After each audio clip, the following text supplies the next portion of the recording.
사도신경으로 신앙 고백하시겠습니다. 전능하사 천지를 만드신 하나님 아버지를 내가 믿사오며 그 외아들 우리 주 예수 그리스도를 믿사오니 이는 성령으로 잉태하사 동정녀 마리아에게 나시고 본디오 빌라도에게 고난을 받으사 십자가에 못 박혀 죽으시고 장사한 지 사흘 만에 죽은 자 가운데서 다시 살아나시며 하늘에 오르사 전능하신 하나님 우편에 앉아 계시다가 저리로서 산 자와 죽은 자를 심판하러 오시리라. 성령을 믿사오며 거룩한 공회와 성도가 서로 교통하는 것과 죄를 사하여 주시는 것과 몸이 다시 사는 것과 영원히 사는 것을 믿사옵나이다. 아멘. 오늘 함께 보실 말씀 로마서 12장 3절부터 8절까지 말씀입니다. 신약성경 256면에 있습니다. 신약 256페이지 로마서 12장 3절부터 8절 말씀입니다.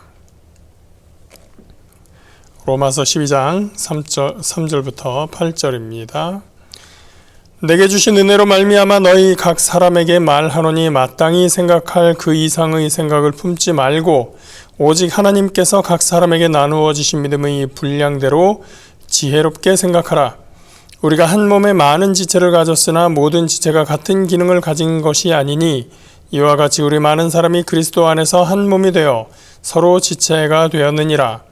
우리에게 주신 은혜대로 받은 은사가 각각 다르니 혹 예언이면 믿음의 분수대로, 혹 섬기는 일이면 섬기는 일로, 혹 가르치는 자면 가르치는 일로, 혹 위로하는 자면 위로하는 일로, 구제하는 자는 성실함으로, 다스리는 자는 부지런함으로, 긍휼을 베푸는 자는 즐거움으로 할 것이니라. 로마서 12장 말씀을 계속해서 살펴보도록 합니다. 바울은 로마서 11장까지 교리적인 내용, 믿음과 구원에 관한 내용을 교리적으로 다각도로 설명을 합니다. 주된 내용은 믿는 자가 하나님의 은혜로서 의로움을 입게 된다는 것이고 이는 곧 구원의 백성이 된다라는 뜻이죠. 바울이 말한 이 생각이 기존의 생각과 다른 점은 무엇입니까? 그 전까지는 율법을 잘 지킴으로써 하나님의 백성이 된다라고 생각을 하고 있었는데 바울이 율법의 행위가 아니라 믿음이 더 중요하고 믿음이 더 본질적인 것이다. 그 믿음으로써 하나님의 백성이 될 수 있다라고 이 믿음을 부각시키게 된 것입니다. 그런데 이 율법이 덜 중요하다거나 구원에 있어서 하나님의 백성됨에 있어서 더 본질적이지 않다라고 할 때 발생되는 문제가 있습니다. 뭐냐면 율법은 그 전까지 이 유대인이 다른 이방인들과 달라지는 구별점을 만들어내는 기준이 되는 것이었었거든요. 그래서 바꿔 말하면 하나님의 백성이 되는 기준은 바로 이 율법을 가지고 있느냐, 율법을 지키느냐라는 것이었는데 또 하나의 문제는 뭐냐면 그들의 삶의 방침, 삶의 방향을 정하는 것 또한 이 율법이었던 것입니다. 즉 우리가 세상을 살아가면서 기준 삼아야 될 윤리적인 기준, 도덕적인 기준, 그것을 제공하는 것이 바로 율법이었다는 것입니다. 다시 말해서 율법을 따르는 것이 두 가지 역할을 하는데 하나는 하나님의 백성이라는 것을 확인시켜 주는 것이고 또 하나는 세상에서 어떻게 살아가야 할지 윤리적, 도덕적 방법을 알려주는 것이 바로 이 율법의 두 가지 기능이었었던 것이죠. 그런데 바울이 하나님의 백성됨에 있어서 중요한 것은 율법이 아니다라고 했었을 때 그렇다면 율법 없이 살아가는 삶은 어떤 것인가? 윤리적, 도덕적인 기준으로서의 역할도 율법은 없는 것인가? 라는 문제가 다가오게 되는 것입니다. 사실 복음서나 사도행전을 보면 이방인들이 유대의 하나님을 섬기는 모습들이 종종 있습니다. 고넬료라든지 예수님 앞에서 자기 수하에 사람을 고쳐달라고 한 백부장이라든지 이런 사람들이 있죠. 그들은 하나님 앞에 신실한 사람이다 이런 기록들이 있는데 그 말은 바로 유대의 하나님을 섬기는 사람들이라는 뜻입니다. 이 사람들이 왜 유대의 하나님을 섬기고 하나님 앞에서 신실한 사람이 될 수 있는가? 그들은 바로 이 유대인들의 어떤 윤리적인 삶, 여러 다신교를 섬기는 다른 문화와 다르게 하나님 한 분을 섬기면서 그 윤리적인 훌륭한 삶을 사는 것에 감동받은 사람들이라고 볼 수 있었던 것입니다. 그렇게 살아가는 사람들이 당대에 좀 있었던 것으로 보이는 것이죠. 이방인들이 유대인들의 모습을 보고 유대적인 삶을 살고 혹은 유대교에 입교하려고 하는 사람들이 있었다라는 그런 기록들이 있는 것입니다. 그런 것이 이제 바로 이 유대인들의 삶이었었던 것, 즉 고결한 유대인의 윤리적인 모습을 보여주는 것이 바로 이 율법에 의한 것이었었는데 그 기준이 없어진다.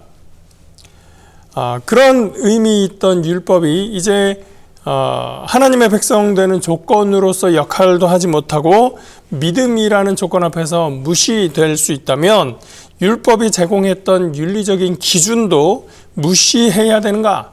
바울은 이 문제를 해결해야 하는 것입니다. 그래서 믿음과 율법에 대한 교리적인 설명을 11장까지 한 후에 바울은 12장으로 오면서 그렇다면 믿음이 중심이 된 하나님의 백성들의 삶은 어떻게 해야 하는 것인가? 삶의 기준은 무엇이 되어야 하는가를 이야기해야 되는 것입니다. 그래서 지난주에 1절, 2절에 유명한 말씀을 우리가 함께 나눴었던 것인데요. 다 아시는 말씀이지만 제가 다시 한번 읽어드리겠습니다. 1절 말씀, 12장 1절입니다. 그러므로 형제들아 내가 하나님의 모든 자비하심으로 너희를 권하노니 너희 몸을 하나님이 기뻐하시는 거룩한 산 제물로 드리라. 이는 너희가 드릴 영적 예배니라. 여기서 영적 예배라는 말의 영적이라는 말은 우리가 흔히 생각하는 영적인 거 이런 뜻이 아니라 그 원래의 의미, 원어적인 의미를 따져보면 진정한, 참된 이런 뜻이라고 말씀을 드렸었습니다. 그래서 이 부분을 좀 다음 성경에서는 번역을 할 때 좀 고쳐야 된다라는 말씀을 드렸었는데 제가 조사해 보니까 우리 개역성경을 출판한 대한성서공회에서 지난 12월 달에 새로이 출판한 12월 10일 날 출판한 새 한글 성경이라는 책이 있습니다. 새 번역이 또 나왔는데요. 거기에 이 단어를 바꿨습니다. 참된 예배라고 번역한 것을 제가 확인을 했습니다. 율법에서 하나님을 믿는 백성에게서 중요한 신앙의 표현, 즉 하나님께로 나아가는 중요한 방법은 제사였었죠. 요즘 말로 하면 예배입니다. 하나님께 드리는 율법에서 가장 중요한 제사에 대해서 바울이 새롭게 이야기하는 것입니다. 참된 제사, 참된 예배란 무엇이냐? 바로 율법책에 나와 있는 제의적인 절차, 형식 이런 것을 따라서 행하는 것보다 더 중요한 것이 너희의 몸을 거룩한 하나님 앞에 산 제사로 희생 제물로 드려야 하는 것이다. 이 너희 몸을 드리는 그것도 산 제사로 드리는 것은 무엇입니까? 원래 산 제사에 사용되는 제물은 희생시켜서 죽은 것을 드리게 되는 것인데 너희의 몸을 드려라. 그럼 우리가 죽으라는 말입니까? 아니, 산 제사로 드려라. 즉 우리의 삶의 모습이 하나님 앞에 예물로서 드려져야 한다라는 말씀을 하고 있는 것입니다. 우리의 삶을 하나님이 기뻐하시는 삶을 살아가는 것으로서 하나님께 드리는 것, 그것이 참된 예배다라고 하는 것이죠. 그리고 2절 말씀입니다. 너희는 이 세대를 본받지 말고 오직 마음을 새롭게 함으로 변화를 받아 하나님의 선하시고 기뻐하시고 온전하신 뜻이 무엇인지 분별하도록 하라. 여기서도 마음을 새롭게 한다. 마음이 아니라 생각으로 바꿔야 된다고 말씀을 드렸었는데 말씀드린 그 새 한글 성경에서 여기도 그 생각으로 단어를 바꿔서 번역을 했습니다. 새 한글 성경에 있는 번역을 제가 다시 읽어드리겠습니다. 이 세대의 흐름에 자신을 맞추지 말고 생각을 확 새롭게 해서 달라지십시오. 그리하여 하나님의 뜻이 무엇인지 곧 무엇이 선하고 하나님의 마음에 들고 완전한 것인지를 검증하여 밝혀내십시오. 하나님의 백성으로서의 예배에 대한 기준을 1절에서 정리해주고 그리고 2절에서 삶의 방식에 대한 기준을 정리해 주었습니다. 3절은 너희가 바꿔야 될 그 생각이 어떤 것인가를 설명해 주고 있습니다. 3절 말씀, 내게 주신 은혜로 말미암아 너희 각 사람에게 말하노니 마땅히 생각할 그 이상의 생각을 품지 말고 오직 하나님께서 각 사람에게 나누어 주신 믿음의 분량대로 지혜롭게 생각하라. 마땅히 생각할 그 이상의 생각은 교만한 마음을 말합니다. 내가 너보다 높아, 너 나 정도 되려면 아직 한참 멀었어, 이런 생각은 마땅히 생각할 것보다 훨씬 그 이상의 생각이 되는 것이죠. 내가 이만큼보다 나는 훨씬 더 높은 사람이야 라고 생각하는 것, 교만함, 거만한 마음입니다. 하나님께서 나누어 주신 믿음의 분량이 각자 다 다릅니다. 그리고 그에 따라서 맡겨진 일, 그에 따라 감당하게 되는 일도 서로 다르게 됩니다.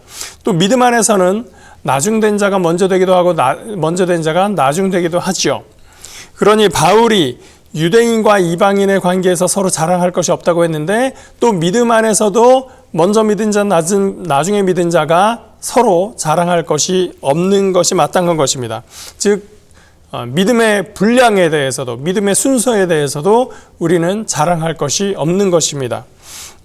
이것은 율법을 기준으로 하는 그 윤리와 매우 다르게 됩니다. 우리가 복음서를 볼 때 바리새인들은 매우 비판적으로 묘사되어 있는 것을 보게 됩니다. 원래 바리새인들은 당대 유대인들에게는 매우 존경받는 사람들이었습니다. 왜요?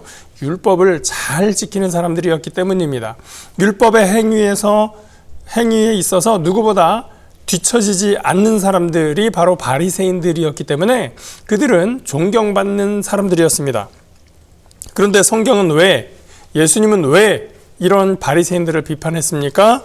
그들의 삶의 모습이 율법의 행위를 기준으로 하다 보니 다른 사람들을 평가하고 있었기 때문입니다.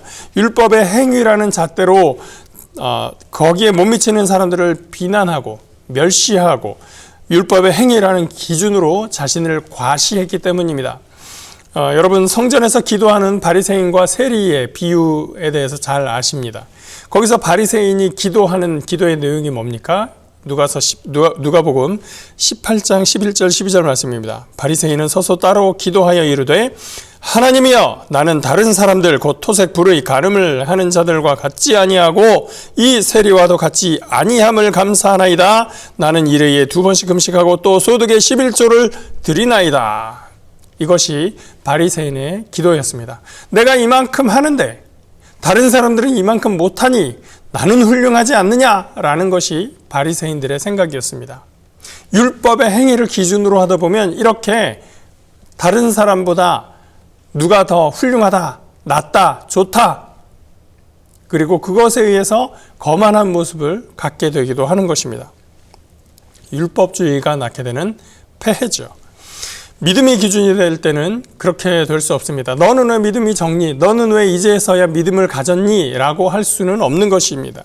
왜냐하면 하나님께서 지금 허락하신 믿음의 분량이 있고 나중에 그에게 더 확장될 믿음의 분량이 또 있기 때문에 지금의 모습을 가지고 평가할 수 없고 지적질할 수 없는 것입니다. 다만 현재의 믿음의 범위에서 각자의 맡은 역할을 감당하면 되는 것입니다. 한참 이야기하던 마치 그 명언 같은 것이 있습니다. 틀린 것이 아니라 다른 것이다. 그런 얘기 많이 들으셨을 겁니다. 다름을 인정하는 것이 바로 믿음의 삶인 것입니다. 그게 바로 4절 이하의 말씀입니다. 4절 5절, 우리가 한 몸에 많은 지체를 가졌으나 모든 지체가 같은 기능을 가진 것이 아니니 이와 같이 우리 많은 사람이 그리스도 안에서 한 몸이 되어 서로 지체가 되었느니라. 우리 몸에는 많은 지체가 있습니다. 눈 다르고 코 다르고 입 다르고 엄지손가락 다르고 새끼발가락 다르고 다 다른 모양이죠. 그러나 이 모든 다른 것들이 모여서 우리의 한 신체를 이루고 있습니다. 교회 안에서도 마찬가지인 것입니다. 6절 말씀, 6절에서 8절, 우리에게 주신 은혜대로 받은 은사가 각각 다르니 혹 예언이면 믿음의 분수대로, 혹 섬기는 일이면 섬기는 일로, 혹 가르치는 자면 가르치는 일로, 혹 위로하는 자면 위로하는 일로, 구제하는 자는 성실함으로, 다스리는 자는 부지런함으로, 긍휼을 베푸는 자는 즐거움으로 할 것이니라. 우리가 믿음에 대해서 생각하지 아니하고 이 말씀에 대해서 염두에 두지 않는다면 교회에서도 율법주의가 기승을 부릴 수 있습니다. 다름을 인정하지 않는 것입니다. 율법적인 행위를 기준으로 다른 사람을 평가하는 것입니다. 너 왜 거기까지밖에 못하고 있니? 너 왜 이거 하지 않니? 라고 하는 것이 율법주의에 따른 비판과 비난이 될 수 있는 것입니다. 그러나 본문에서 말씀하시는 것처럼 하나님께서 주신 은혜대로 우리가 받은 은사가 다르다는 것을 우리는 인정할 수 있어야 됩니다. 예언이나 섬김이나 가르침이나 위로나 구제나 칠이나 긍휼 외에도 받은 은사를 사용하는 자리는 다양합니다. 교회 안에서 섬길 수 있는 은사도 있고 또 교회 밖으로까지 나가는 그러한 은사도 있습니다. 이 모든 섬김이 교회로서 하나의 몸을 이루게 되는 것입니다. 율법의 행위가 아니라 믿음이 기준이 되는 삶에서 첫 번째 행동 양식은 믿음의 분량대로 지혜롭게 생각하는 것, 그래서 다름을 인정하는 것입니다. 우리가 각기 받은 은사대로 한 몸이 되어가는 것을 인정하고 서로를 용납하고 사랑으로 섬기는 믿음의 공동체가 되는, 그래서 함께 기도하고 섬기는 교회가 되는 우리 저와 여러분이 될 수 있도록 주님의 이름으로 축복합니다. 기도하겠습니다. 좋으시고 거룩하신 아버지 하나님 감사합니다. 하나님, 우리를 주님께서 믿음으로 하나님의 백성 삼으셨으니 이제 다시 믿음의 기준으로 하나님의 백성된 삶을 살아가기 원합니다.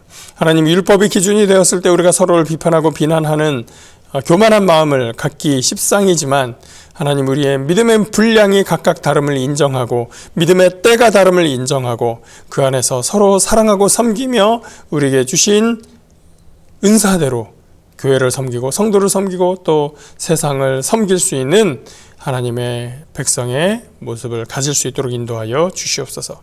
그래서 우리가 살아가는 모습이 참으로 세상에서 누가 보았더라도 율법의 행위로 기준 삼아 살 때보다 더욱더 아름다운 참된 헌신과 섬김의 모습으로 인하여 그리스도의 이름을 드러내고 자랑하는 하나님의 백성들 될 수 있도록 함께하여 주시옵소서. 감사드리며 예수님 이름으로 기도합니다. 아멘. 하늘에 계신 우리 아버지여, 이름이 거룩히 여김을 받으시오며 나라가 임하시오며 뜻이 하늘에서 이루어진 것 같이 땅에서도 이루어지이다. 오늘 우리에게 일용할 양식을 주시옵고 우리가 우리에게 죄 지은 자를 사하여 준 것 같이 우리 죄를 사하여 주시옵고 우리를 시험에 들게 하지 마시옵고 다만 악에서 구하시옵소서. 나라와 권세와 영광이 아버지께 영원히 있사옵나이다. 아멘.